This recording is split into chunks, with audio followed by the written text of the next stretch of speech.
नमस्कार। सबसे पहले सिविल मार्गदर्शन के इस यूट्यूब चैनल पर आपका हार्दिक स्वागत करता हूं।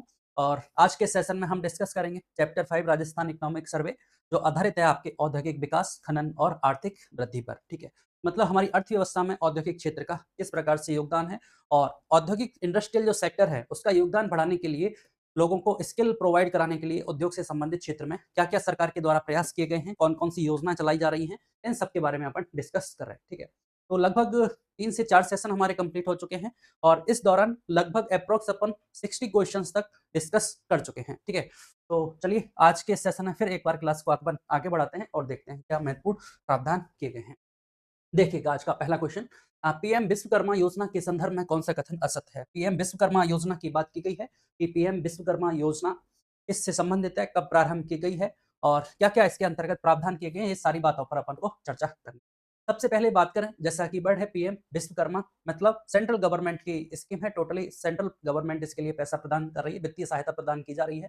दूसरा वर्ड है अपने विश्वकर्मा, मतलब ये जो विश्वकर्मा है किसको कहा गया है, तो हमारे भारतवर्ष के जो पारंपरिक कारीगर हैं। पारंपरिक कारीगर मतलब जैसे कोई लकड़ी का काम करने वाला है, कोई मिट्टी से काम करता है, कोई पत्थर से काम करता है, तो कोई दर्जी जो कपड़े सिलते हैं, इनको क्या कहा गया है, इनको पारंपरिक कारीगर कहा गया है और इनको विश्वकर्मा कहा जाता है। ठीक है, ये बात क्लियर है। अब सरकार क्या चाहती है कि इन लोगों को वित्तीय सुरक्षा प्रदान की जाए, इनका जो कौशल डेवलपमेंट किया जाए, इनका स्किल को बढ़ाया जाए, स्किल डेवलपमेंट की जाए और इनको वित्तीय सहायता प्रदान की जाए। तो इसके लिए सरकार ने क्या-क्या प्रावधान किए गए हैं। ठीक है, तो सरकार क्या चाहती है, सरकार इनको दे देगी आवश्यक टूल किट दे देगी जो इनके उद्योग से संबंधित है। इसके अलावा कुछ वित्तीय सहायता दे देगी। तो इसके लिए सरकार ने जो भी प्रावधान किए गए हैं वो हमें इस स्कीम के बारे में देखने हैं। चलिए, तो सबसे पहले बात कर लेते हैं कि ये योजना कब प्रारंभ हुई है, ये हमें याद रखना है। तो 17 सितंबर 2023 को ये योजना प्रारंभ हुई है। ठीक है, पारंपरिक कारीगरों को इससे लाभान्वित करना है और इस पारंपरिक कारीगरों में ऐसे 18 ट्रेड्स को इसमें इंक्लूड किया गया है। ठीक है, पहली बात 17 सितंबर 2023 से प्रारंभ की गई है, 18 ट्रेड्स पारंपरिक कारीगरों को इसमें सम्मिलित किया गया है। चलिएगा, तीसरी बात की गई स्किल डेवलपमेंट। तो स्किल डेवलपमेंट को क्या कैसे होगा, तो स्किल डेवलपमेंट के लिए सरकार ने इनको प्रशिक्षण दिया और इस प्रशिक्षण के दौरान 500 रुपए प्रतिदिन के हिसाब से इनको भत्ता दिया जाएगा। ठीक है, ये हमें याद रखना है। ठीक है, 500 रुपए प्रतिदिन भत्ता दिया जाएगा। अगला, अब स्किल डेवलपमेंट होगी। स्किल डेवलपमेंट के बाद हमें बात की गई, चौथी बात इनके लिए टूल किट की। तो टूल किट के लिए कितना पैसा है, 15,000 रुपए इनको प्रोवाइड कर दिए जाएंगे। जैसा कि पहला स्टेटमेंट आप देखिए, इस योजना में टूल किट खरीदने हेतु 15,000 रुपए की सहायता प्रदान की जाती है। बिल्कुल सही बात है, 15,000 रुपए की टूल किट सहायता दी जाती है और स्किल डेवलपमेंट के लिए 500 रुपए प्रतिदिन इनको भत्ता प्रोवाइड किया जाता है। टूल किट खरीद ली, इसके आगे की बात की भाई, इसके अलावा और वित्तीय सहायता प्रावधान की गई है सरकार के द्वारा, ये भी बात हमें देखनी है। पांचवा पॉइंट अपन देखते हैं, वित्तीय सहायता। तो सरकार ने बताया, तो इसमें 2 तरह से पैसे प्रदान किए जाएँगे। सरकार कहती है कि पहली किस्त के रूप में हम 1 लाख रुपए की सहायता राशि देंगे और अगर कोई व्यक्ति इस 1 लाख रुपए को 18 महीने के अंतर्गत चुका देता है, तो उसके लिए अपन दूसरी किस्त देंगे। और सरकार ने बताया कि दूसरी किस्त के रूप में हमने 2 लाख रुपए का प्रावधान किया है और उस 2 लाख रुपए को कितने महीने में चुकाना है, 30 मंथ में चुकाने का प्रावधान किया गया है। तो देखिए, सबसे पहले वित्तीय सहायता में पहली किस्त है 1 लाख रुपए और इस 1 लाख रुपए को कितने माह में, 18 माह में चुकाना है। 1 लाख रुपए को 18 माह में, ठीक है?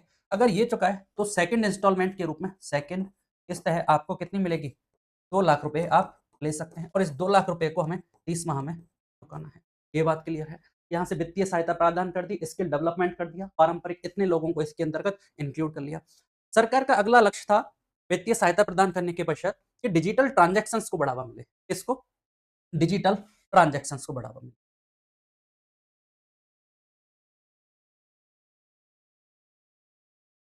डिजिटल ट्रांजैक्शंस को बढ़ावा देने के लिए सरकार ने प्रावधान किया कि आपके जो मंथली 500 ट्रांजैक्शंस हो रहे हैं, उस पे ₹1 प्रति ट्रांजैक्शंस आपको एक्स्ट्रा दिया जाएगा। ₹1 प्रति ट्रांजैक्शंस का आपको लाभ दिया जाएगा, इसलिए डिजिटल ट्रांजैक्शंस को भी बढ़ावा मिलेगा। तो ये सारी बातें हमें इस योजना के तहत याद रखनी है, ठीक है?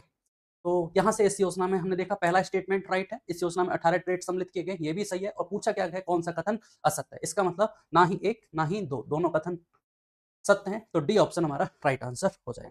चलिए, तो देख लीजिए एक बार यहाँ से, पीएम विश्वकर्मा योजना उद्देश्य क्या है, पारंपरिक कारीगर शिल्पकारों की कौशल, आय और वित्तीय सुरक्षा में सुधार करना है। दूसरा पॉइंट क्या है, डिजिटल ट्रांजैक्शंस को बढ़ावा देना है। इस प्रकार हमने देखा इसमें कुल 18 पारंपरिक ट्रेड्स को इंक्लूड किया गया है। 18 पारंपरिक ट्रेड्स में कौन इंक्लूड है? जैसे आपके बढ़ई है, लोहार है, कुम्हार है, दर्जी है। फिर इनको एक सबसे इंपॉर्टेंट बात यह है कि इनका सर्टिफिकेशन किया जाएगा। इस योजना के तहत सर्टिफिकेशन से क्या होगा कि औपचारिकरण आ जाएगी, इन पे रिकॉग्नाइजेशन मिलेगी। कारीगरों को पीएम विश्वकर्मा सर्टिफिकेशन और आईडी कार्ड प्रोवाइड किया जाएगा। ट्रेनिंग सपोर्ट दी जाएगा। बेसिक ट्रेनिंग 5 से 7 दिन की है और इसके बाद 15 दिन की एडवांस ट्रेनिंग दी जाएगी और इस दौरान इन्हें 500 रुपए प्रतिदिन क्या मिलेगा? स्टाइफंड प्रोवाइड किया जाएगा। ये बात हमें याद रखनी है, ठीक है। टूल किट सहायता के रूप में हम देख चुके हैं 15,000 रुपए प्रति टूल किट के हिसाब से दिए जा रहे हैं, मतलब उपकरण खरीदने हेतु टोटल 15,000 रुपए की सहायता का प्रावधान किया गया है। ऋण सुविधा हमने देखी, बिना गारंटी के ऋण दे रही है सरकार ने कहा कि आपको किसी भी चीज की गारंटी देने की जरूरत नहीं है, हम आपको बिना गारंटी के ऋण दे देंगे। वो भी हमने देखा कितने परसेंट इंटरेस्ट पर? 5% ब्याज दर पर यह ऋण मिलेगा, ठीक है। अब इसमें हमने पहली किस्त देखी 1 लाख रुपए की है और इस 1 लाख रुपए को कितने माह में चुकाना है? 18 माह में इसका भुगतान करना है। दूसरी किस्त है 2 लाख रुपए की मिलेगी, कब? जब आप पहली किस्त को, इस पहली किस्त के जो 1 लाख रुपए हैं इसका भुगतान 18 माह में कर देते हैं तो आपको दूसरी किस्त के 2 लाख रुपए मिलेंगे और इसको 30 माह के अंतर्गत इसका भुगतान करना है। डिजिटल लेन-देन को प्रोत्साहित करने के लिए प्रति माह 100 डिजिटल ट्रांजैक्शन तक, प्रथम जो 100 ट्रांजैक्शन होंगे उन पर आपको 1 रुपए की सहायता मिलेगी, 1 रुपए प्रति ट्रांजैक्शन प्रोत्साहन मिलेगा।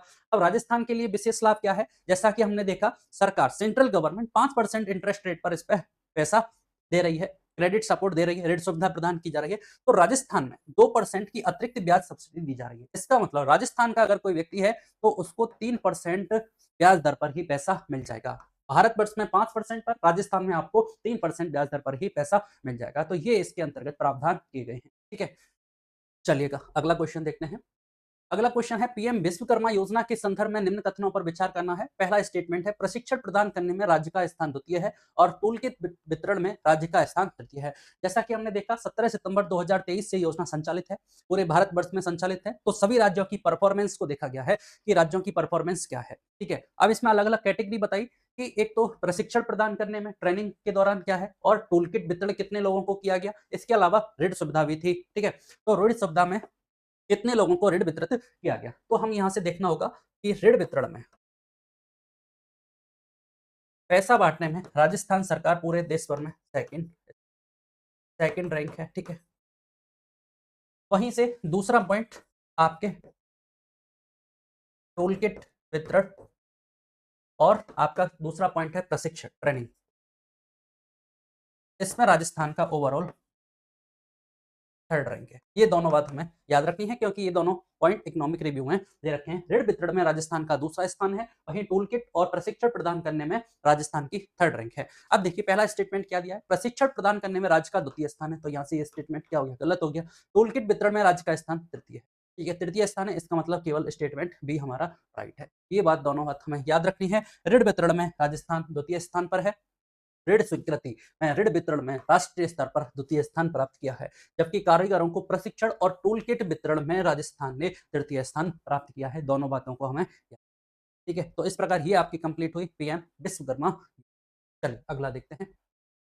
अगला योजना है विश्वकर्मा युवा उद्यमी प्रोत्साहन योजना कब लागू की गई। तो इसी संदर्भ में पीएम विश्वकर्मा योजना के संदर्भ को आगे बढ़ाते हुए राजस्थान सरकार ने अपनी एक योजना प्रारंभ की, कौन सी? विश्वकर्मा युवा उद्यमी प्रोत्साहन योजना।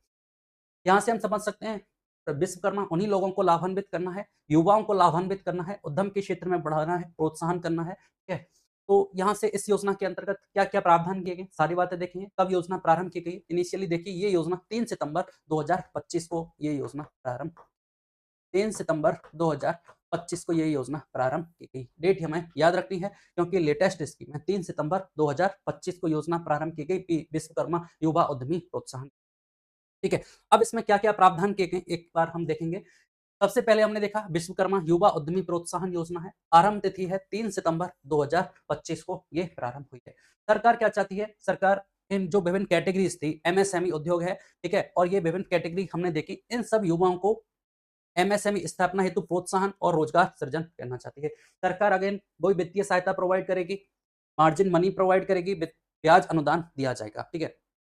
कैसे दिया जाएगा? कवरेज देखिए, आप नई स्थापना, विस्तार, विविधीकरण और आधुनिकीकरण। अगर आप किसी उद्योग की नई स्थापना करते हो या फिर उसका आधुनिकीकरण करते हो, नई टेक्नोलॉजी का एडॉप्शन करते हो, विविधीकरण मतलब एक क्षेत्र से अलग-अलग क्षेत्रों में डिवाइड करना चाहते हो अपने बिज़नेस को और आपका विस्तार करना चाहते हो, एक्सपेंडेशन करना चाहते हो, तो हर एक क्षेत्र में सरकार आपको सहायता देगी। कैसे सहायता देगी? ब्याज अनुदान दिया जाएगा ब्याज पर। 1 करोड़ रुपए तक का अगर आप ऋण लेते हैं, कितना? 1 करोड़ तक। तो 1 करोड़ तक के ऋण पर आपको 8% ब्याज अनुदान दिया जाएगा, ठीक है? यहाँ से हमें देखना है 1 करोड़ तक के ऋण पर 8% ब्याज अनुदान दिया जाएगा।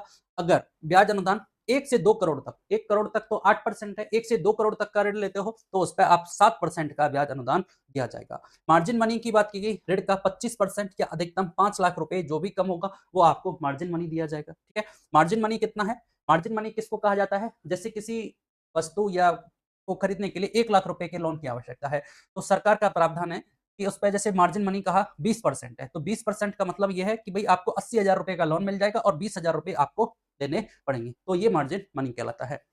ठीक है?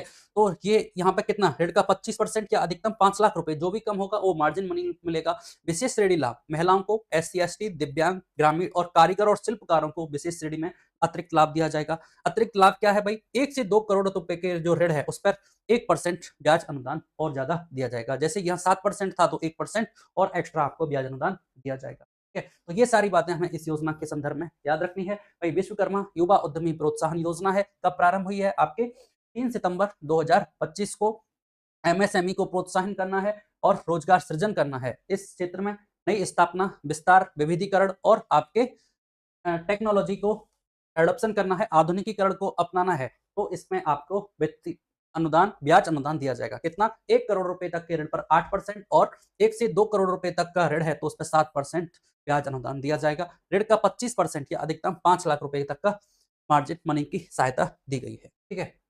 अगला देखिए, अगला क्वेश्चन क्या है कि विश्वकर्मा युवा उद्यमी प्रोत्साहन योजना के अंतर्गत 1 करोड़ तक के ऋण पर कितने प्रतिशत ब्याज अनुदान की बात की गई है? तो हमने देखा भाई 1 करोड़ रुपए तक के जो ऋण था, 1 करोड़ तक, 1 करोड़ तक था आपका 8%, ठीक है? वहीं 1 करोड़ से अधिक, 1 से 2 करोड़ रुपए तक के ऋण पर कितना था? 7% ब्याज अनुदान की बात की थी। ये क्वेश्चन ऐसी योजनाओं से स्टेटमेंट फॉर्मेट में पूछना जा सकता है। जैसे उस एक ही पहला स्टेटमेंट दे देगा, ये योजना सितंबर 2025 से प्रारंभ हुई है। इसमें 1 करोड़ रुपए तक के ऋण पर कितने 8% रुपए तक का जो ब्याज अनुदान है उसका प्रावधान किया गया है। तो हमें याद रखना है 1 करोड़ रुपए तक के ऋण पर 8% है और 1 से 2 करोड़ रुपए तक के ऋण पर 7% का प्रावधान किया गया है ब्याज अनुदान का। तो आंसर क्या हो जाएगा अपना? सी ऑप्शन राइट आंसर हो जाएगा। ठीक है? चलिए अगला देखते हैं। अगला क्वेश्चन है मुख्यमंत्री युवा स्वरोजगार योजना 2026 के अंतर्गत स्नातक या उच्च योग्यता वाले आवेदकों के लिए निर्धारित वित्तीय सेवाओं के संबंध में कौन सा युग्म सही सुमेलित है? तो हाल ही में 2026 की बात है, मुख्यमंत्री युवा स्वरोजगार योजना 2026 प्रारंभ की गई है। नाम से क्लियर है, युवाओं में स्वरोजगार के क्षेत्र में आगे बढ़ाने के लिए ये योजना प्रारंभ की गई है। तो इसके अंतर्गत क्या क्या प्रावधान किए गए हैं ये हमें देखना है। तो एक बार स्कीम का डिटेल से देख लीजिए। ठीक है, तो मुख्यमंत्री युवा स्वरोजगार योजना MYSY 2026 है। योजना का नाम हमने देखा, मुख्यमंत्री युवा स्वरोजगार योजना 2026 है। कब से प्रारंभ की गई है? तो 15 जनवरी 2026 से ये योजना प्रारंभ की गई है। इंपॉर्टेंट बात है, कब से योजना प्रारंभ की गई है? 15 जनवरी 2026। 15 जनवरी 2026 से योजना प्रारंभ की गई है, हमें याद रखना होगा, डेट याद रखनी है। फिर बात की गई, जैसे युवा की बात की गई तो 18 से 45 वर्ष के जो युवा हैं उनको इससे लाभान्वित करना है। ठीक है, कितने युवाओं को भाई? 1 लाख युवाओं को इसको लाभान्वित करना। सरकार चाहती है इसमें 1 लाख युवाओं को रोजगार के अवसर प्रदान किए जाएं इस योजना के तहत। ठीक है, उद्देश्य की हमने देखा, स्वरोजगार या उद्यम स्थापना को बढ़ावा देना। नाम से क्लियर है, मुख्यमंत्री युवा स्वरोजगार योजना। ठीक है, युवा 18 से 45 वर्ष, स्वरोजगार को या उद्यम स्थापना को बढ़ावा देना है।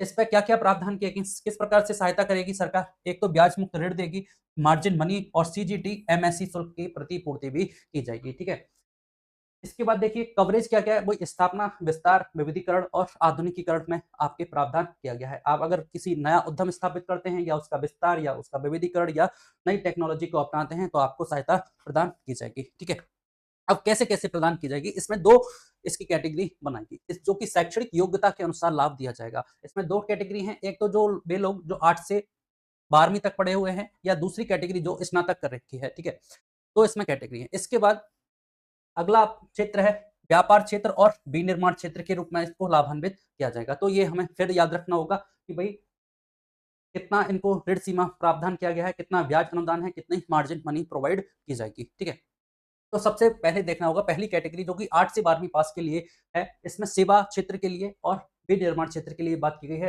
तो सेवा क्षेत्र में 3.5 लाख रुपए की आपको ऋण सीमा प्रदान की जाएगी। ठीक है, और विनिर्माण के क्षेत्र में मैन्युफैक्चरिंग सेक्टर में 7.5 लाख रुपए का प्रावधान किया गया है। ठीक, फिर बात की गई है ब्याज अनुदान की बात है। ब्याज अनुदान 100% ब्याज मुक्त।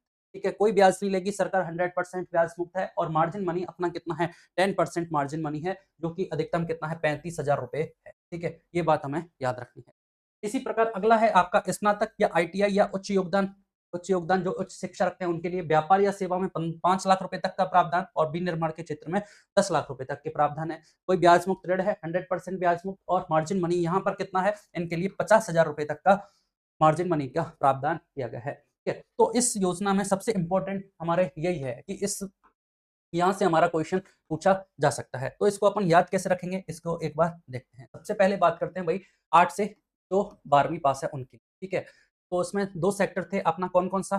एक तो पहला क्षेत्र था सेवा सेक्टर और दूसरा है आपका विनिर्माण। पैसे का हमें याद रखना होगा।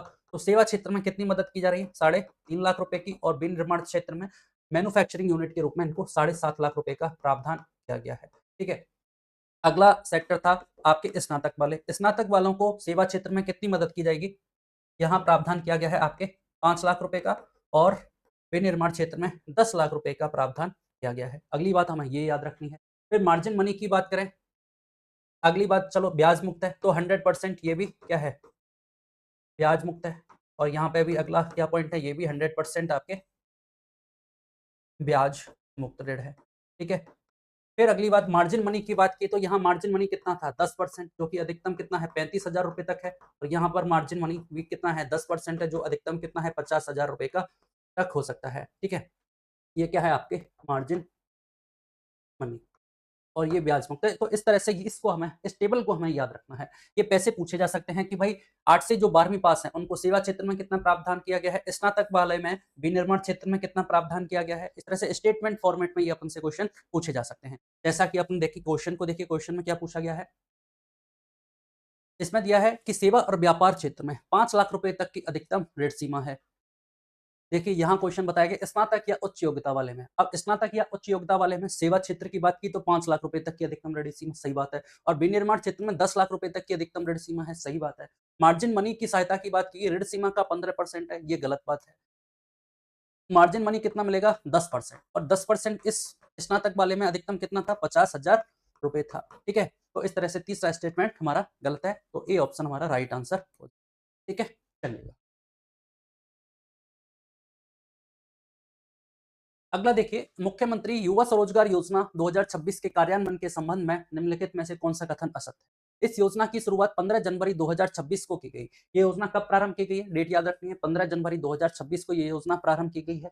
ठीक है, इससे पहले हमने पीएम विश्वकर्मा योजना देखी थी। पीएम विश्वकर्मा योजना 17 सितंबर 2023 से प्रारंभ हुई थी। इसके बाद हमने राजस्थान में विश्वकर्मा युवा उद्यमी प्रोत्साहन योजना देखा था। वो कब, आपके सितंबर 2025 में योजना प्रारंभ हुई थी, 3 सितंबर 2025 को। अगली देख रहे हैं मुख्यमंत्री युवा स्वरोजगार योजना, ये 15 जनवरी 2026 को प्रारंभ हुई है। लेटेस्ट है, इसलिए हमारे लिए बहुत इंपॉर्टेंट एग्जाम में पूछा जा सकता है। ये भी देखा हमने, योजना का लक्ष्य क्या, 1 लाख युवाओं को लाभान्वित करना है, बिल्कुल सही बात है।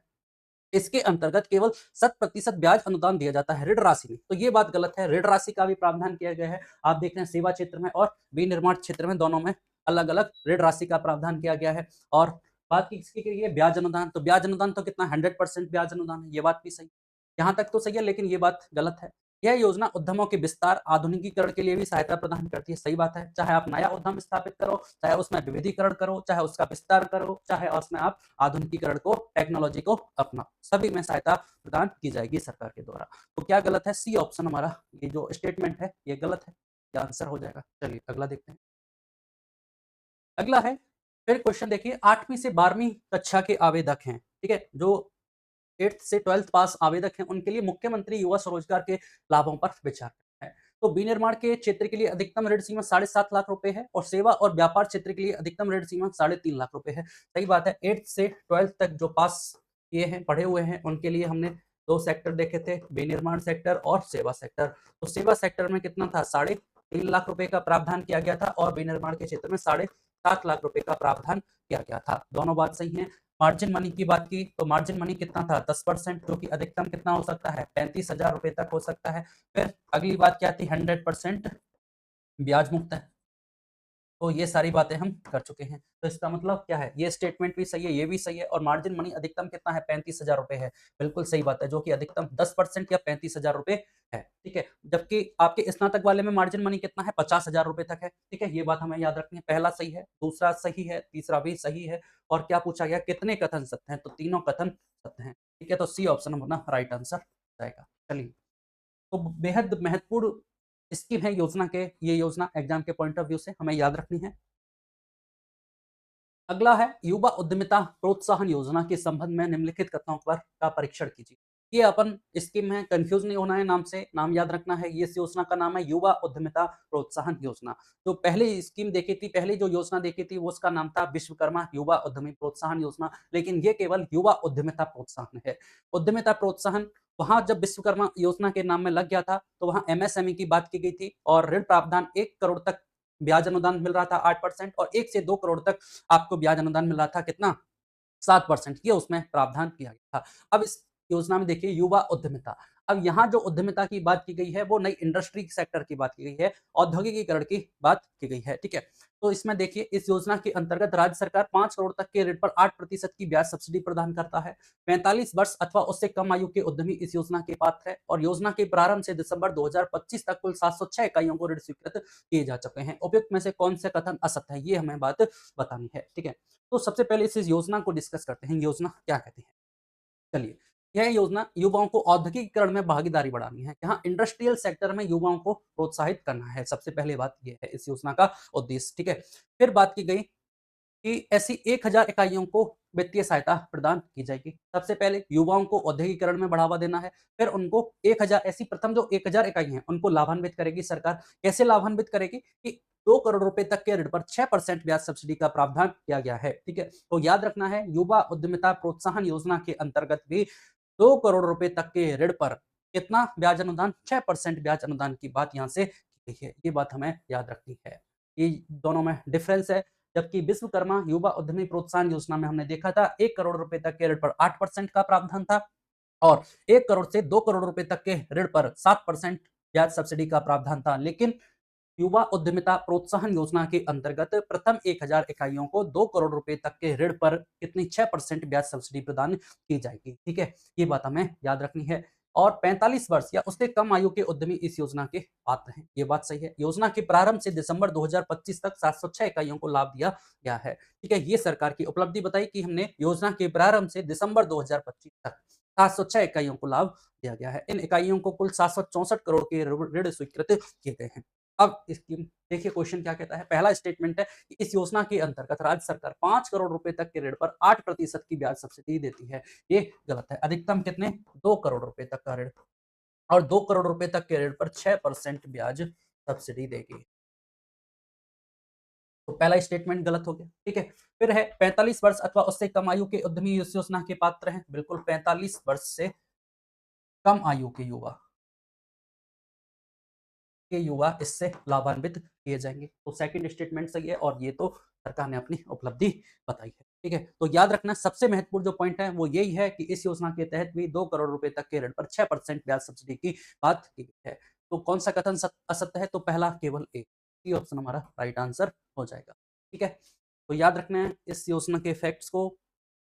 अगला देखिए, भारत सरकार द्वारा औद्योगिक अपशिष्ट प्रबंधन प्रणाली के उन्नयन के लिए, ठीक है, upgradation of industrial waste management system हेतु 140 करोड़ की विशेष सहायता राजस्थान के किस औद्योगिक क्षेत्र के लिए प्रदान की गई है। तो भारत सरकार के द्वारा औद्योगिक अपशिष्ट प्रबंधन प्रणाली का उन्नयन करना है, अपग्रेडेशन करना है, इसके लिए 146 करोड़ रुपए स्वीकृत किए गए हैं। और क्वेश्चन ये पूछा गया कि किस औद्योगिक पार्क के लिए ये स्वीकृत किए गए हैं। तो सिंपल सी बात है, ये आपके जो रिको औद्योगिक क्षेत्र है भिवाड़ी का, इसके लिए स्वीकृत किए गए हैं। रिको औद्योगिक क्षेत्र भिवाड़ी के जो upgradation of industrial waste management system है, इसको अपग्रेड करने के लिए 140 करोड़ रुपए स्वीकृत किए गए हैं। ये ऑप्शन अपना राइट आंसर।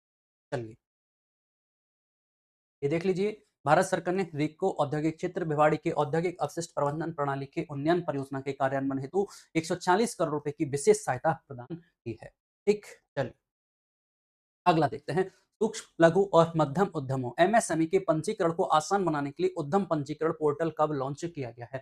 सरकार चाहती है एमएसएमई को बढ़ावा देना, और एमएसएमई को बढ़ावा देना, सूक्ष्म लघु मध्यम उद्यम स्थापित होंगे। उद्यम स्थापित करने के लिए उन्हें पंजीकरण कराना होगा, उनका रजिस्ट्रेशन कराना होगा, और रजिस्ट्रेशन की प्रक्रिया क्या हो, बेहद आसान हो, सरल हो। इसके लिए सरकार ने क्या बनाया? उद्यम पंजीकरण पोर्टल बनाया। अब इस उद्यम पंजीकरण पोर्टल को कब प्रारंभ किया गया है, ये हमसे पूछा गया है। तो ये इसको याद रखना है हमें भैया, 1 जुलाई 2000 को ये लॉन्च 1 जुलाई 2020, 1 जुलाई 2020 बी ऑप्शन हमें राइट आंसर याद रखना है। यहाँ से हमें और सीखना होगा कि एमएसएमई की जो न्यूनतम परिभाषा है वो क्या है, मतलब जो सूक्ष्म लघु मध्यम उद्यम है वो किस कैटेगरी में रखे गए हैं, इसके लिए कितने कितने ऋण राशि का प्रावधान किया गया है, ये बात भी हमें याद रखनी है। ठीक है, तो चलिए एक टेबल के माध्यम से जो एमएसएमई की न्यू परिभाषा है इसको अपन याद करने की कोशिश करें।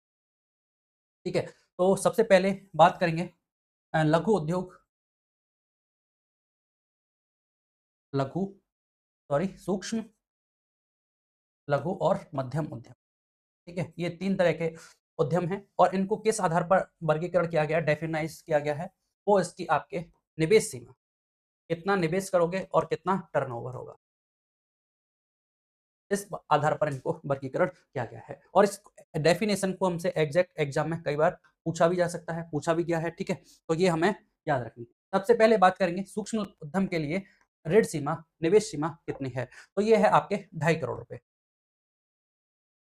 ठीक है, इसके लिए 2.5 करोड़, और लघु उद्यम के लिए ये है आपके 25 करोड़। ठीक, और मध्यम उद्यम के लिए है 125 करोड़ रुपए। इतना हमें न्यूनतम निवेश करना होगा। ठीक है, सूक्ष्म उद्यम के लिए 2.5 करोड़ रुपए तक, लघु उद्यम के लिए 25 करोड़ रुपए तक, और मध्यम उद्यम के लिए 125 करोड़ रुपए तक निवेश करना होगा। ठीक है, अब इसके बाद आपका जो साल भर का बिजनेस है जिसको अपन टर्नओवर कह सकते हैं, वो कितना होना चाहिए, तो वो है इसका आपके 4 गुना।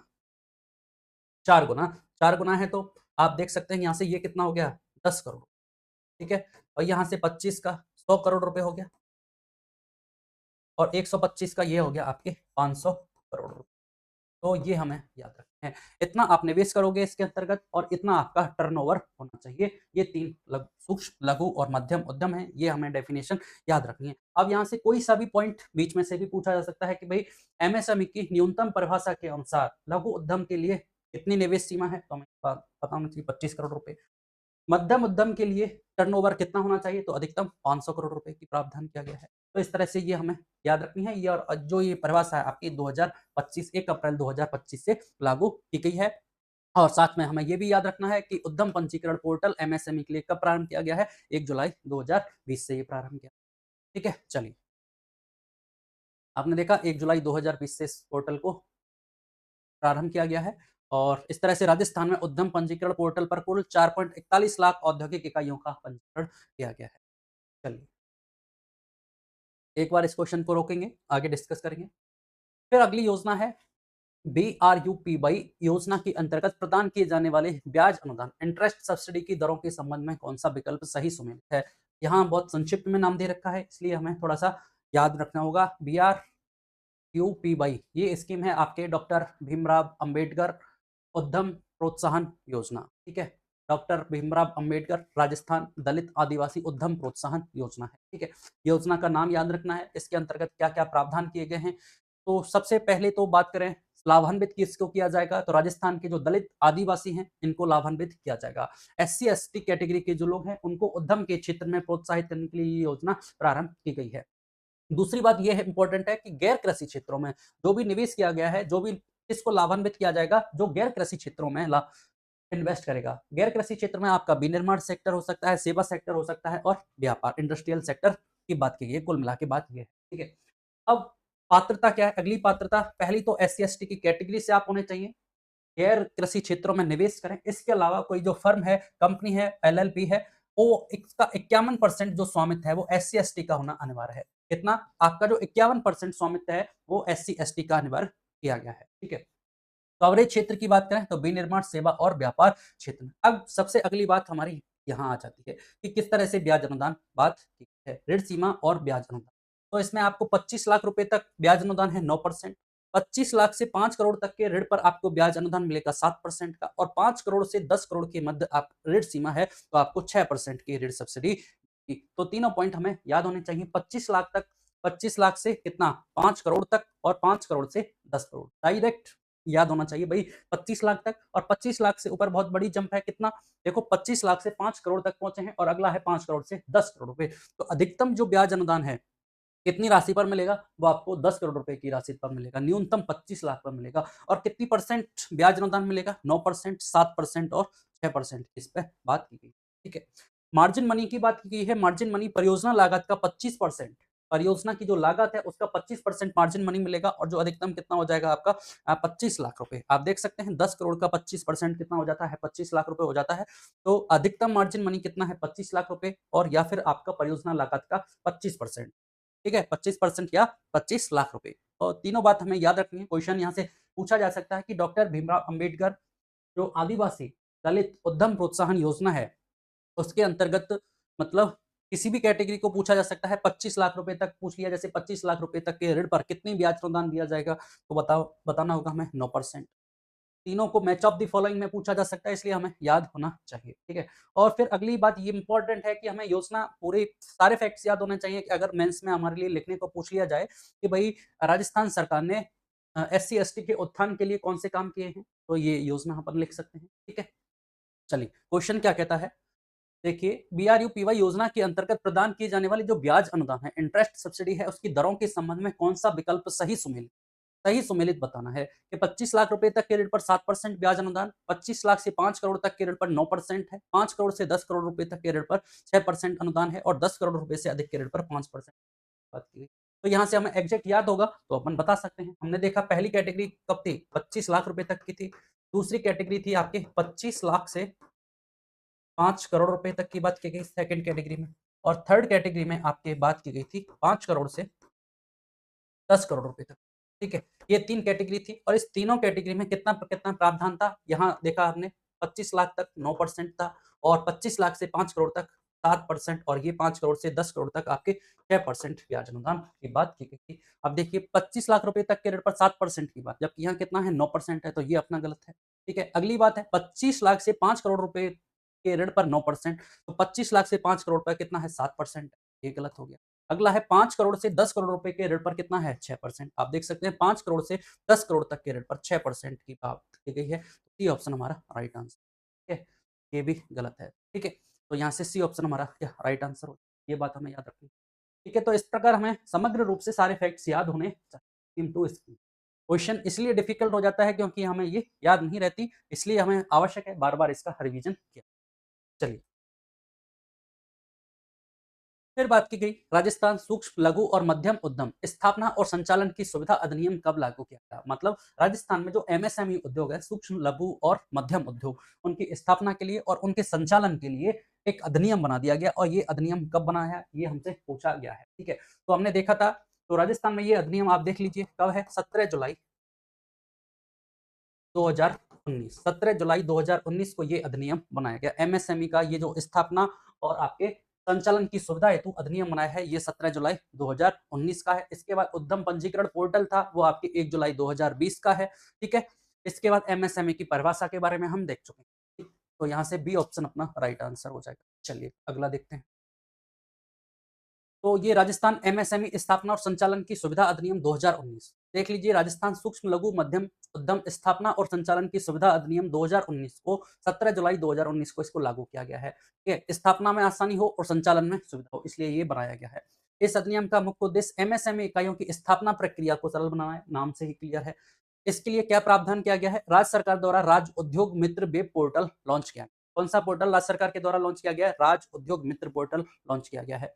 इसके लिए क्या प्रावधान किया गया है, ईजी कैसे होगा ये प्रोसेस, तो एमएसएमई इकाइयों को नोडल एजेंसी के समक्ष आशय की घोषणा डिक्लेरेशन ऑफ इंटेंट प्रस्तुत करना होता है। ठीक है, संस्था क्या देगी, नोडल एजेंसी के समक्ष डिक्लेरेशन देना होगा और उस डिक्लेरेशन के पश्चात उस नोडल एजेंसी के द्वारा उनको क्या देगा, एक्नॉलेजमेंट सर्टिफिकेशन दे दिया जाएगा। जैसे ही आपको संस्था के द्वारा नोडल एजेंसी के द्वारा सर्टिफिकेशन मिल जाएगा तो आप इस योजना का लाभ प्राप्त कर सकते हैं। और ये प्रमाण पत्र जारी होने की तिथि से 5 वर्षों की अवधि तक राज्य कानूनों के अंतर्गत अनुमोदन और निरीक्षण से छूट प्रदान करता है। ठीक है, विभिन्न जो भी छूट प्रदान की गई है सरकार के द्वारा, उसके बाद आपको ये लाभ मिल जाएंगे। आप यहाँ से देख लीजिए, वर्ष 2025 में कुल 1405 अभी स्वीकृति प्रमाण पत्र जारी किए गए हैं, जो कि विभिन्न कैटेगरीज में है, सूक्ष्म लघु और मध्यम। ये अपने लिए इतना आवश्यक है नहीं, सबसे इंपॉर्टेंट बात यही थी कि हमें याद होना चाहिए कि राजस्थान सूक्ष्म लघु मध्यम जो अधिनियम 2019 है वो कब लागू किया गया, तो आपके 17 जुलाई 2019 को ये लागू किया। चलिएगा अगला देखते हैं। अगली योजना है एकीकृत क्लस्टर विकास योजना 2024 के तहत कॉमन फैसिलिटी सेंटर सीएफसी की स्थापना अधिकतम कितनी वित्तीय सहायता का प्रावधान किया गया है। सरकार का मुख्य फोकस यही है हर बार कि एमएसएमई को बढ़ावा मिले और उद्योगों को बढ़ावा मिले, हर संभव सरकार प्रयास कर रही है। एक के बाद एक स्कीम सरकार के द्वारा लॉन्च की गई है। यहीं से इसी कैटेगरी में एकीकृत क्लस्टर विकास योजना की बात की। सरकार क्या चाहती है, क्लस्टर्स बनाना चाहती है, समूह बनाना चाहती है। मतलब किसी डिस्ट्रिक्ट में कोई जो औद्योगिक वस्तु है, कोई भी वस्तु हो सकती है, कोई भी प्रावधान हो सकता है, मतलब किसी डिस्ट्रिक्ट से कोई वस्तु और किसी डिस्ट्रिक्ट से कोई वस्तु फेमस हो वहाँ से, जिससे हमारा निर्यात वगैरह बढ़ सके और उद्यम को वहाँ विकास मिल सके, ठीक है? ये सरकार का प्रावधान था। चलिए एक बार देखते हैं एकीकृत क्लस्टर विकास योजना में क्या प्रावधान किए गए। सबसे पहले एकीकृत क्लस्टर विकास योजना कब की है? 2024 की है। राजस्थान में हस्तशिल्प को हथकरघा और सूक्ष्म लघु मध्यम उद्यम क्लस्टरों की उत्पादकता, गुणवत्ता और उनकी कार्यकुशलता में वृद्धि करना है। सरकार चाहती है हस्तशिल्प को बढ़ावा मिले, हथकरघा उद्योग को बढ़ावा मिले और साथ में एमएसएमई, इन तीनों को उत्पादकता, गुणवत्ता और कार्यकुशलता में वृद्धि की बात की गई।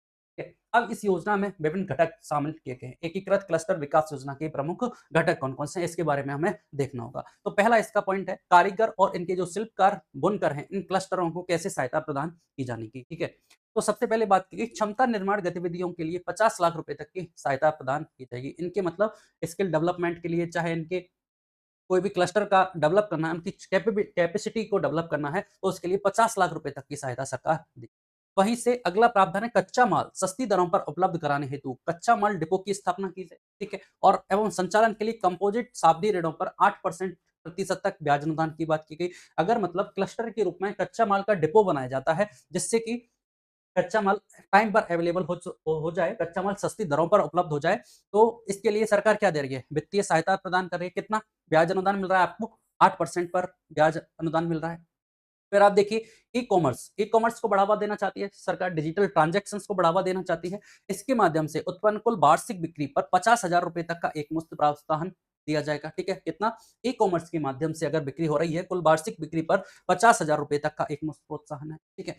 अगला देखिए, ये तो रही किसकी? कारीगर, शिल्पकार और बुनकर के क्लस्टरों को प्रोत्साहन। जैसा कि हमने देखा 50 लाख रुपए तक की सहायता है, क्षमता निर्माण गतिविधियों के लिए और कच्चे माल की अवेलेबिलिटी के लिए 8% ब्याज अनुदान इस पर दिया जा रहा है। ई-कॉमर्स के माध्यम से अगर कुल वार्षिक बिक्री पर 50,000 रुपए तक की सहायता प्रदान की जा रही है। फिर देखिए कॉमन फैसिलिटी सेंटर सीएफसी की स्थापना हेतु सहायता प्रदान की जा रही है। सूक्ष्म एवं लघु उद्यमों को साझा समस्याओं के समाधान के लिए कॉमन फैसिलिटी सेंटर्स स्थापित किए जाएंगे। जो कि हम क्लस्टर्स की बात कर रहे हैं, समूह की बात की कर रहे हैं, इसके लिए क्या बनाए जाएँगे? सरकार के द्वारा कॉमन फैसिलिटी सेंटर्स की स्थापना की जाएगी। अब इस कॉमन फैसिलिटी सेंटर्स की स्थापना हेतु परियोजना लागत का 90% जो भी परियोजना लागत है उसका 90% जो अधिकतम कितना हो सकता है? अधिकतम 10 करोड़ रुपए तक की इसमें सहायता प्रदान की जाएगी। ठीक है? ये बहुत इंपॉर्टेंट पॉइंट है जो हमें याद रखना है। भाई कॉमन फैसिलिटी सेंटर्स की स्थापना हेतु सरकार ने क्या प्रावधान किया गया है? तो परियोजना लागत का 90% और अधिकतम 10 करोड़ रुपए तक की सहायता सरकार देगी। अगला पॉइंट क्या है? अगला पॉइंट है एमएसएमई समूह को आधारभूत संरचना के विकास हेतु राज्य सहायता की जाएगी। एमएसएमई को बढ़ावा देने के लिए सरकार के ने प्रावधान क्या है कि गैर रिको औद्योगिक क्षेत्रों में मौजूदा जो एमएसएमई क्लस्टर है उनमें आधारभूत अवसंरचना के विकास हेतु 10 करोड़ रुपए तक की परियोजना लागत पर अधिकतम 80% की सहायता दी जाएगी। मतलब गैर औद्योगिक क्षेत्रों में जो एमएसएमई इकाइयां लगी हुई हैं उनको प्रोत्साहित करने के लिए सरकार 10 करोड़ रुपए तक की जो परियोजना लागत है उस पर अधिकतम 80% तक की सहायता प्रदान कर रही है। ठीक है। वहीं से फिर देखो गैर रिको औद्योगिक क्षेत्रों में ग्रीनफील्ड एमएसएमई क्लस्टरों के विकास हेतु परियोजना लागत का 60% अधिकतम 5 करोड़ रुपए। ग्रीनफील्ड हरित विकास के क्षेत्र में ग्रीनफील्ड एमएसएमई क्लस्टरों के विकास के लिए कितना दे रखे है? 60%, जो कि अधिकतम कितना है? 5 करोड़ रुपए तक की वित्तीय सहायता का प्रावधान किया गया है। ठीक है, तो ये हमें याद रखने हैं सारे पॉइंट्स एकीकृत क्लस्टर विकास योजना 2024 के बारे में। देखिए क्वेश्चन क्या था? क्वेश्चन ये है कि एकीकृत क्लस्टर विकास योजना के तहत कॉमन फैसिलिटी सेंटर सीएफसी की स्थापना हेतु अधिकतम कितनी वित्तीय सहायता का प्रावधान किया गया है? तो हमने देखा अधिकतम कितना था? 90%। परियोजना लागत का अधिकतम 90% या फिर कितना? अधिकतम 10 करोड़ रुपए तक का इसमें प्रावधान किया गया था। ठीक है? तो यहाँ से अधिकतम कितना? परियोजना लागत का 90% और अधिकतम 10 करोड़ रुपए तक की वित्तीय सहायता प्रदान की गई है। इस तरह से बी ऑप्शन हमारा राइट आंसर। ठीक है? एक क्वेश्चन और रह गया था हमारा पीछे, तो भी देखते हैं। ये क्वेश्चन यहां से था कि गैर रिको नॉन रिको औद्योगिक क्षेत्रों में ग्रीनफील्ड एमएसएमई क्लस्टर के विकास के लिए सरकार परियोजना लागत की कितनी सहायता प्रदान करती है। तो यहाँ क्वेश्चन के आगे थोड़ा सा मिसिंग है। यहाँ एकीकृत क्लस्टर विकास योजना लिखा होना चाहिए था कि एकीकृत क्लस्टर विकास योजना के तहत गैर रिको क्षेत्रों में औद्योगिक क्षेत्रों में ग्रीनफील्ड एमएसएमई क्लस्टर के विकास हेतु सरकार कितना प्रावधान किया गया है। तो हमने लास्ट पॉइंट देखा था एमएसएमई के डेवलपमेंट के लिए कितना प्रावधान किया गया था, लागत का अधिकतम 60%, जो कि अधिकतम कितना था 5 करोड़ रुपए का प्रावधान किया गया था। ठीक है, वहीं हमने देखा था इस प्रकार सी ऑप्शन तो हमारा यहाँ से राइट आंसर हो जाएगा जो ग्रीनफील्ड की बात की थी। ठीक है, जबकि गैर रिको क्षेत्रों में ही एमएसएमई के विकास के लिए जो दूसरा प्रावधान है वो क्या था, ये भी हमें याद रखना होगा कि गैर रिको औद्योगिक क्षेत्रों में मौजूदा जो एमएसएमई क्लस्टर है उनमें आधारभूत संरचना का विकास करना है। तो 10 करोड़ रुपए तक की परियोजना लागत का कितना 10 करोड़ रुपए और अधिकतम कितना 80% तक की सहायता सरकार के द्वारा उपलब्ध कराई जाएगी। ठीक है, चलिए अगला क्वेश्चन देखिए। राजस्थान युवा नीति 2026 के संबंध में निम्नलिखित कथनों पर विचार करना है। तो राजस्थान युवा नीति कब जारी की गई है? पहला स्टेटमेंट है 12 जनवरी 2026 को जारी की गई है। तो हमें याद रखना है राजस्थान में युवा नीति कब जारी की गई है? 12 जनवरी 2026 को जारी की गई है और युवाओं से संबंधित है और 12 जनवरी को लागू की गई है। इसके बारे में क्या कारण है कि 12 जनवरी को लागू की गई? तो स्वामी विवेकानंद जी की जयंती इस दिन मनाई जाती है, जो युवाओं के प्रेरणा स्रोत हैं। ठीक है, तो इसलिए ये योजना 12 जनवरी को लागू की गई। तो यह 10 से 24 वर्ष आयु को लक्षित करती है, तो ये बात तो मुझे ठीक लगती नहीं है कि युवा नीति है और 10 से 24 वर्ष की आयु की बात करेगी। युवाओं को लीडर, इनोवेटर और जिम्मेदार नागरिक बनाने का लक्ष्य है। युवा नीति में सरकार का क्या रीजन है कि सरकार चाहती है युवाओं में लीडरशिप की जो क्वालिटी है वो डेवलप हो, इनोवेशन आए और एक जिम्मेदार नागरिक बने। ये सरकार का लक्ष्य है और कहीं न कहीं इस युवा नीति में सरकार ने बहुत सारे लक्ष्य रखे, इसमें से कुछ ये हैं और सरकार जब अपन इस चैप्टर में पढ़ रहे हैं, उद्योगों के चैप्टर में इस बात को पढ़ रहे हैं, इसका मतलब ये भी है कि वो स्वरोजगार को अपनाना चाहती है सरकार, इंडस्ट्रियल सेक्टर्स को बढ़ावा देना चाहती है, उद्योगों के क्षेत्र में युवाओं की प्रोत्साहन करना चाहती है। ये सबसे इंपॉर्टेंट हमारा जो पॉइंट है। तो जहाँ तक है पहला और तीसरा स्टेटमेंट सही है, इसमें सेकंड स्टेटमेंट गलत होगा। इसमें आयु वर्ग को देखते हैं एक बार, 10 से 24 नहीं है ये। देखिए कि राजस्थान युवा नीति 2026 को 12 जनवरी 2026 को जारी की है, सही बात है। दूसरा है, यह नीति 15 से 29 वर्ष आयु के लगभग 2.25 से 2.30 करोड़ युवाओं को लक्षित करती है। मतलब इतने युवाओं को इससे लाभान्वित करना है। आयु वर्ग कितने हैं? 15 से 29 वर्ष, ना कि 10 से 24 वर्ष। गलत है, 15 से 29 वर्ष के जो युवा हैं उनको लाभान्वित करना है। आप देखिए युवा जनसंख्या का हिस्सा कितना है राज्य में? युवा जनसंख्या का हिस्सा 27% है। नीति का उद्देश्य राज्य में युवाओं को लीडर, इनोवेटर और जिम्मेदार नागरिक के रूप में विकसित करना है। यहाँ से आर्थिक विकास, सामाजिक प्रगति और सतत राष्ट्र निर्माण में युवाओं की भागीदारी को बढ़ाना है। नीति कवरेज आधारित परिणामोन्मुखी दृष्टिकोण अपनाती है, आउटकम ओरिएंटेड चाहती है। मतलब सरकार चाहती है कुछ इनका आउटकम निकल के आए। आउटकम निकल के आए मतलब अच्छे लीडर बने, समाज की प्रगति हो, सतत राष्ट्र का निर्माण हो, युवाओं में लीडरशिप की क्वालिटी हो, औद्योगिक क्षेत्र में प्रोत्साहन करने के लिए बढ़ावा मिले, एक जिम्मेदार नागरिक बने राज्य के युवा। ये सारे इस तरह से क्या है, आउटकम निकल के आना चाहिए, कुछ परिणाम निकल के आना चाहिए। इसलिए लक्ष्य क्या है? कम से कम 90% युवाओं तक पहुंच सुनिश्चित करती है। सरकार चाहती है किसी ना किसी योजना के तहत, किसी ना किसी हस्तक्षेप के माध्यम से युवाओं को लाभान्वित किया जाए। 75% युवाओं को बहुस्तरीय सहयोग, मल्टी टच सपोर्ट प्रदान किया जाए। मल्टी टच सपोर्ट का मतलब है किसी को कौशल प्रशिक्षण प्रदान किया जाए, उसके बाद उनके स्किल डेवलपमेंट की बात की गई, उनके रोजगार के अवसर मिले, उनकी मेंटरिंग की जाए। इस तरह से विभिन्न प्रकार की बात की गई है। सबको इंक्लूड करके क्या हो गया, एक मल्टी टच सपोर्ट उनको प्रदान किया जाए। नीति की निगरानी जिला योजना और वार्षिक डैशबोर्ड के माध्यम से की जाएगी। ठीक है, ये इसका लक्ष्य है। आगे देखिए मुख्य फोकस क्षेत्र कौन से हैं? हमने देखा लीडरशिप क्वालिटी, उनकी नेतृत्व क्षमता देखनी है। डिजिटल सशक्तिकरण, डिजिटल रूप से सशक्त होने चाहिए, टेक्नोलॉजी को बढ़ावा मिलना चाहिए, शिक्षा कौशल विकास हो, खेल स्वास्थ्य कल्याण की बात की गई, रोजगार के अवसर उपलब्ध हों, हमारी संस्कृति विरासत है उसका संरक्षण हो, समावेशन और सामाजिक समानता की बात की गई है। नीति युवाओं को राजस्थान की विकास रणनीति के केंद्र में रखे। राजस्थान का जो विकास है उसके सेंट्रल में कौन हो? राज्य के युवा हो। सरकार ने इसलिए इस योजना को, इस नीति को लागू किया है। इसका लक्ष्य समावेशी, कुशल, स्वस्थ और सशक्त युवा पीढ़ी का भी निर्माण करना है। तो इस नीति को हमें याद रखना होगा। क्वेश्चन तो इसके नीति से प्री में पूछना थोड़ा सा मुश्किल है, ठीक है, लेकिन नीति को हमें याद रखना होगा। डेट इंपॉर्टेंट थी, 12 जनवरी 2000 कितनी थी, 2025 या 26? एक बार देखना होगा। युवा नीति 2026, 12 जनवरी 2026 को युवा नीति लागू की।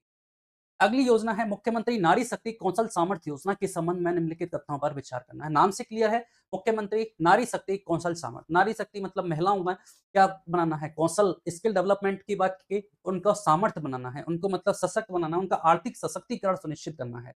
स्किल डेवलपमेंट हो, स्किल डेवलपमेंट का पर्पज क्या है, उनका आर्थिक सशक्तिकरण सुनिश्चित करना है। इस योजना का उद्देश्य महिलाओं के कौशल और रोजगार क्षमता में सुधार। बिल्कुल सही बात है।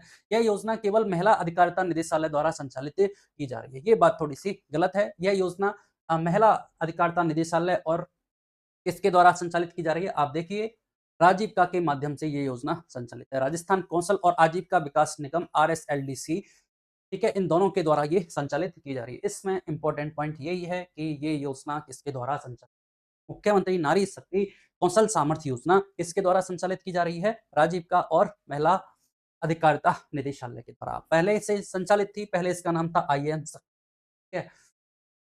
इस योजना का हाल ही में नाम बदल दिया गया है और नाम बदल के क्या किया गया है? मुख्यमंत्री नारी शक्ति कौशल सामर्थ्य योजना। योजना को याद रखना है।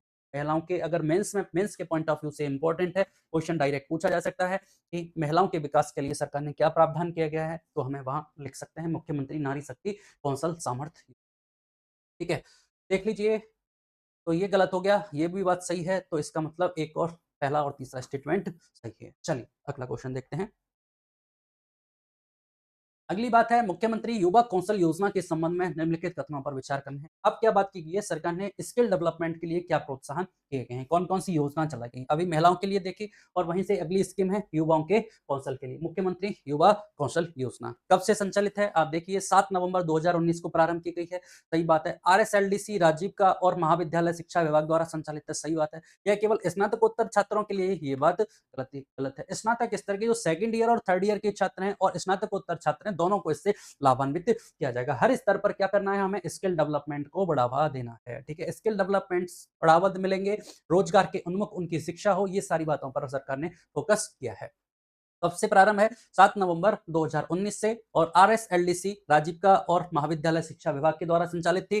जबकि आपने पिछले क्वेश्चन में देखा था मुख्यमंत्री नारी शक्ति कौशल सामर्थ्य योजना महिला अधिकारिता निदेशालय और राजीविका के माध्यम से ये संचालित, ठीक है। चलिए देख लीजिए, 7 नवंबर 2019 से प्रारंभ की गई है। राजस्थान कौशल आजीविका विकास निगम और महाविद्यालय शिक्षा विभाग के द्वारा संचालित की जा रही है, ठीक है। कॉलेज शिक्षा के साथ कौशल विकास, स्किल डेवलपमेंट को जोड़ना है। कॉलेज शिक्षा भी हो और स्किल डेवलपमेंट हो, दोनों एक साथ सरकार चाहती है। किसको लाभान्वित किया जा रहा है? आपके स्नातक सेकंड ईयर और थर्ड ईयर प्लस स्नातकोत्तर छात्रों को क्या प्रोवाइड किया जाएगा? सॉफ्ट स्किल्स, डोमेन स्किल्स और एम्प्लॉयमेंट, रोजगार के अवसर यहाँ से जनरेट करना है, ठीक है। और ये आपको बताए गए हैं कि भाई इस तरह से इनको लाभान्वित किया गया है। चलिए अगला, ठीक है। इसी तरह से कौशल प्रशिक्षण के क्षेत्र में आगे भी कुछ योजना चला रखी है सरकार ने। उनमें से एक है आपके रोजगार आधारित जन कौशल विकास कार्यक्रम, जिसको क्या किया गया? राज कौशल विकास और राजविक प्रोग्राम के नाम से इसको जाना जाता है। इसमें क्या प्रावधान किया गया है कि भाई देखो, बेरोजगार युवाओं को बाजार की मांग के अनुरूप कौशल प्रशिक्षण प्रदान किया जाए। जो बेरोजगार युवा हैं, जिनके पास रोजगार नहीं है, उनको बाजार की मांग के अनुरूप, एक तो बात ये है कि रोजगार के अवसर ही नहीं है, ठीक है। और दूसरी इंपॉर्टेंट बात ये है कि भाई बाजार में रोजगार के अवसर हैं, लेकिन आपके पास उनके लिए एबिलिटी नहीं है, इसके पास स्किल्स नहीं है, ठीक है। ये बड़ी समस्या है, ठीक है। रोजगार के अवसर ना होना कोई बड़ी समस्या नहीं है, लेकिन ये जो मेजर प्रॉब्लम है वो यही है कि मांग के अनुरूप अपने पास क्या नहीं है, स्किल नहीं, इसलिए बेरोजगार हैं। तो सरकार यही चाहती है कि बेरोजगार युवाओं को बाजार की मांग के अनुरूप कौशल प्रशिक्षण प्रदान किया जाए। यह योजना रोजगारों की कौशल प्रशिक्षण के माध्यम से रोजगार के अवसर सृजित करने पर केंद्रित है, सही बात है। इसमें कैसे काम किया जाएगा? रिक्रूटमेंट, ट्रेन और डिप्लॉयमेंट, आरटीडी मॉडल को लागू किया गया है, जिसके तहत प्रशिक्षण के बाद रोजगार सुनिश्चित किया जाएगा। रिक्रूटमेंट, ट्रेन, डिप्लॉयमेंट क्या है? पहले रिक्रूटमेंट किया जाएगा, पहले चयन किया जाएगा, चयन के बाद आपको क्या है, ट्रेनिंग प्रोवाइड की जाएगी, प्रशिक्षण प्रदान किया जाएगा और उसके बाद आपको रोजगार के लिए भेज दिया जाएगा डायरेक्ट। एक पूरी चेन बना दी है, रिक्रूटमेंट, ट्रेन और डिप्लॉय, ठीक है। जिस भी रोजगार के क्षेत्र में आपको भेजेंगे उसके अकॉर्डिंग आपको ट्रेनिंग प्रोवाइड की जाएगी और उसी के अकॉर्डिंग आपको चयन किया जाएगा, ठीक है। तो आरटीडी मॉडल इसमें लागू किया गया है। योजना में उद्योगों की सक्रिय भागीदारी सुनिश्चित की जाती है, क्योंकि औद्योगिक कौशल की मांग की पहचान और रोजगार उपलब्ध कराने में भूमिका निभाते हैं। कोई खास बात है नहीं, सिंपल बात है। बेरोजगार जो युवा हैं, उनको बाजार की मांग के अनुरूप, उद्योगों की मांग के अनुरूप क्या देना है? ट्रेनिंग देनी है और कौशल प्रशिक्षण प्रदान करना है। आरटीडी मॉडल को लागू किया गया है। अब इसके दो घटक हैं। पहला अल्पकालिक प्रशिक्षण है। अल्पकालिक प्रशिक्षण की अवधि 3 से 6 माह निर्धारित की गई है। 3 से 6 माह का अल्पकालिक प्रशिक्षण दिया जाएगा और प्रशिक्षण पूर्ण होने के बाद कम से कम 70% जो अभ्यर्थी हैं उनको वेतन आधारित रोजगार प्रदान करने का प्रावधान है। ठीक है, मतलब 3 से 6 माह की अवधि का आपको प्रशिक्षण देंगे और प्रशिक्षित के पश्चात 70% जो अभ्यर्थी हैं 70% अभ्यर्थियों को रोजगार प्रदान करने का प्रावधान किया गया है। ठीक है, फिर बात की गई पुनः कौशल, री स्किलिंग और उन्नयन कौशल, अप स्किलिंग की। ये किसके लिए प्रावधान किया गया है? तो ये उन बच्चों के लिए प्रावधान किया गया है, उन युवाओं के लिए प्रावधान किया गया है जिन्होंने स्कूल शिक्षा छोड़ दी है। एक अटक विद्यालय छोड़ चुके युवाओं, ड्रॉप आउट्स के लिए लाभान्वित करना है उनको, और वही उद्देश्य वही है, रोजगार क्षमता और उत्पादकता में उनकी वृद्धि करना है। ठीक है, अगला है अगला है स्वरोजगार आधारित कौशल शिक्षा महाअभियान, जिसको सक्षम योजना के नाम से जाना जाता है। अभी तक हमने देखा अल्पकालिक प्रशिक्षण के माध्यम से क्या था कि अल्पकालिक प्रशिक्षण प्रदान करेंगे और उनको किसी रोजगार के अंतर्गत भेज देंगे। अब यहाँ से सरकार क्या चाहती है कि रोजगार के में भेजने के बजाय स्वरोजगार भी लाभान्वित हो, तो स्वरोजगार आधारित कौशल शिक्षा महाअभियान, यह योजना युवा और महिलाओं को स्वरोजगार से जोड़ने पर केंद्रित है। इसका उद्देश्य स्थानीय स्तर पर स्वरोजगार को बढ़ावा देना है। ठीक है, ये क्या हुई आपकी सक्षम योजना। सक्षम योजना के बाद अगली योजना है, अगला इसका जो घटक है वो है समर्थ योजना। समर्थ योजना में किसको लाभान्वित करना है, किसके लिए कौशल प्रशिक्षण प्रदान किया जाएगा? तो इसमें आप देखिए, इस योजना का लक्ष्य अत्यंत गरीब और वंचित वर्गों को कौशल प्रशिक्षण प्रदान करना। ठीक है, और इसमें कौन-कौन से वर्ग शामिल किए गए हैं? आपके भिक्षावृत्ति करने वाले व्यक्ति, अस्थायी बस्तियों में रहने वाले लोग, दलित, आदिवासी, कैदी। इसका उद्देश्य रोजगार और स्वरोजगार के माध्यम से इन्हें आत्मनिर्भर बनाना है। चाहे रोजगार मिले, चाहे स्वरोजगार मिले, किसी न किसी तरह से इनको लाभान्वित करना है। जबकि सक्षम योजना के तहत स्वरोजगार प्रदान करना था, और बाकी आप देख चुके हैं, इसमें तो आपके डायरेक्ट रोजगार की बात की थी। 3 से 6 माह की ट्रेनिंग देंगे, रोजगार को भेज देंगे 70% अभ्यर्थियों को, और मॉडल कौन-सा है आपका? रिक्रूटमेंट, ट्रेन और डिप्लॉय। ठीक है, अब यहाँ से क्या क्वेश्चन पूछा जा सकता है? देखिए कि निम्नलिखित में से किस योजना का लक्ष्य सबसे गरीब, समाज के अन्य वंचित समुदायों, जिसमें भिक्षावृत्ति करने वाले व्यक्ति, अस्थायी बस्तियों में रहने वाले लोग, दलित, आदिवासी और कैदी शामिल हैं, को प्रशिक्षण प्रदान कर रोजगार या स्वरोजगार के अवसरों के माध्यम से आत्मनिर्भर बनाना है। तो उस केवल योजना का नाम हमसे पूछ लिया गया, सारी डिटेल्स दे दी गई, केवल पूछ लिया गया इस योजना का नाम। तो हमने देखा ये योजना कौन सी थी? आपके समर्थ योजना। लास्ट ऑप्शन हमने देखा था समर्थ योजना, जो इनके लिए। ठीक है, इसके अलावा सक्षम योजना देखी थी हमने। सक्षम में तो किसको? स्वरोजगार के अवसरों पर आधारित थी। ठीक है, और मुख्यमंत्री युवा कौशल विकास योजना देखी थी, जो नवंबर 2019 से प्रारंभ की गई थी, युवा में रोजगार के अवसरों को बढ़ाने के लिए, उनको स्किल डेवलपमेंट करने के लिए प्रोत्साहन की। ठीक है, चलिएगा, तो डी ऑप्शन हमारा राइट आंसर। चलिएगा, अगला क्वेश्चन देखते हैं। सक्षम योजना किसके लिए उपयोगी है? तो हमने देखा युवा और महिलाओं को स्वरोजगार से जोड़ने के लिए ये प्रारंभ की गई है। चलिए, अगला छोटा-सा क्वेश्चन। अगला क्वेश्चन है, दीनदयाल उपाध्याय ग्रामीण कौशल योजना किस मंत्रालय द्वारा संचालित की जा रही है? तो योजना तो आप देख पा रहे हैं कि कौशल प्रशिक्षण से संबंधित है। अब ग्रामीण क्षेत्रों में प्रारंभ की गई, इसलिए योजना का नाम क्या रखा? ग्रामीण और कौशल विकास योजना है। दीनदयाल उपाध्याय के नाम से ये प्रारंभ की जा रही है। ठीक है, अब बात की गई है किस मंत्रालय के द्वारा शुरू की गई है? तो ग्रामीण क्षेत्रों में संचालित की जा रही है, इसलिए थोड़ा-सा हमें याद रखना है, इसमें कन्फ्यूजन नहीं हो रहा है। चूँकि कौशल विकास की योजना है, तो कौशल विकास और उद्यमिता मंत्रालय भी इसमें हो सकता है। ग्रामीण क्षेत्र में ग्रामीण विकास मंत्रालय भी हो सकता है, इसलिए हमें ये क्वेश्चन पूछा गया है। तो सी ऑप्शन हमारा राइट आंसर है कि भाई दीनदयाल उपाध्याय ग्रामीण कौशल जो विकास योजना है, वो आपके ग्रामीण विकास मंत्रालय के द्वारा संचालित की जा रही है। अब क्या-क्या प्रावधान किए गए हैं? वही बात सिंपल, ग्रामीण विकास मंत्रालय भारत सरकार के द्वारा स्किल ट्रेनिंग दो और उनको प्लेसमेंट बेस्ड स्कीम है। ग्रामीण गरीब युवाओं को रोजगार हेतु कौशल देना है। कितने आयु वर्ग है? 15 से 35 वर्ष की आयु वर्ग। आयु वर्ग कितना रखा है? 15 से 35 वर्ष के जो आयु है, ग्रामीण गरीब युवा हैं, उनको रोजगार परक कौशल प्रशिक्षण देना है। महिला और विशेष वर्गों के लिए छूट है, 45 वर्ष तक की बात की गई है। न्यूनतम मजदूरी या उससे अधिक वेतन वाली उनको नौकरी दिलाना। न्यूनतम वेतन का जो क्राइटेरिया है, या उससे अधिक वेतन वाली जो नौकरी है, उनको हमें दिलाना है। इसमें आरक्षण की प्रावधान किया गया है। एससी एसटी को 34%, महिलाओं को 33, अल्पसंख्यकों को 9 और दिव्यांगों को 5% रिजर्वेशन का भी प्रावधान किया गया है इसमें, क्योंकि उनको उसी हिसाब से इस ट्रेनिंग के लिए चयन किया जाएगा। ठीक है, चलिएगा। हाल ही में इस योजना का एक जो सेकंड घटक है, वो 1 अप्रैल 2025 से लागू किया गया है, जिसमें किन-किन बातों पर फोकस किया गया है? एक तो मानकीकृत प्रक्रिया, स्टैंडर्डाइज्ड एसओपीज़, ईआरपी आधारित रियल टाइम मॉनिटरिंग। ठीक है, कोई खास इंपॉर्टेंट बात है नहीं। Upgrade governance structure. चलिएगा, अगला इंपॉर्टेंट पॉइंट देखते हैं कि दीनदयाल उपाध्याय ग्रामीण कौशल योजना के संबंध में हमने देखा 15 से 35 वर्ष आयु के वर्ग के ग्रामीण युवाओं को लक्षित किया गया, सही बात है। अनुसूचित जाति जनजाति के 34% आरक्षण की बात की गई, सही बात है। सामान्यतः लक्षित आयु वर्ग 20 से 45 वर्ष है, ये तो सामान्यतः लक्षित आयु वर्ग की बात की गई है, तो ये तो गलत है। आयु वर्ग तो आपके 15 से 45 कोई खास इंपॉर्टेंट क्वेश्चन है नहीं, ठीक है। केवल हमें योजना को याद रखना है कि दीनदयाल उपाध्याय ग्रामीण कौशल विकास योजना है और ग्रामीण क्षेत्र में स्किल डेवलपमेंट के लिए ग्रामीण विकास मंत्रालय के द्वारा ये योजना प्रारंभ की गई है। और कुछ रिजर्वेशन का प्रावधान था, जो एस कैटेगरी में आपके कितना था, अनुसूचित जाति जनजाति में 34% है और महिलाओं के लिए कितना था, महिलाओं के लिए आप देखें 33%, अल्पसंख्यकों के लिए 9% और दिव्यांगों के लिए 5% इसमें रिजर्वेशन का प्रावधान है। ठीक है, चलिए अगला क्वेश्चन देखते हैं। तो आज की क्लास हम यहीं पे समाप्त करेंगे। ठीक है, आज के लिए धन्यवाद।